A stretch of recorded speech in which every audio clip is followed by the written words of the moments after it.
বলুন তো কি ভাজছি এটা? সন্ধ্যেবেলা এখন রুটি তরকারি করছে সব বাড়িতে, সবাই রান্না করছে রাত্রে রান্না, আর আমি এখন তো কী করছি দেখুন। হ্যাঁ, অনেকেই বুঝতে পেরেছি, এতক্ষণ বলে ফেলেছেন যে তালের বড়া। তবে হ্যাঁ, এটা বলাই স্বাভাবিক, কারণ তালের সিজনে তালের বড়াই তো হবে। আর এদিকে এদিকে চিঁড়ে ভাজা করছি, বাদাম দিয়ে চিঁড়ে ভাজা। চিঁড়েটা ভেজে রাখি কারণ মাঝে মধ্যে একটু ভালো লাগে। হ্যাঁ, এবার বলে দিই, এটা তালের বড়া নয় গো, এটা হচ্ছে কলা বড়া।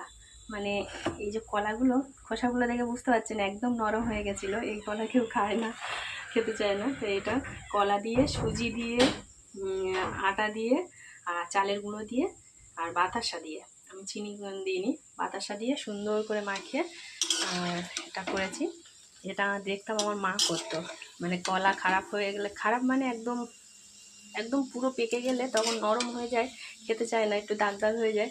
তো সেটাকে এরকম চিনির সঙ্গে মাখিয়ে আর আটা ময়দা দিয়ে, যা থাকতো ঘরে, চালের গুঁড়ো, আমাদের তো চালের গুঁড়ো সবসময় থাকতো, সেটা দিয়ে এরকম তালে বানাতো কলা বড়া।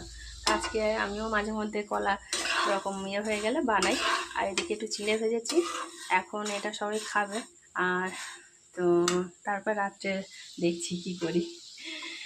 তো কেমন লাগছে অবশ্যই বলবে।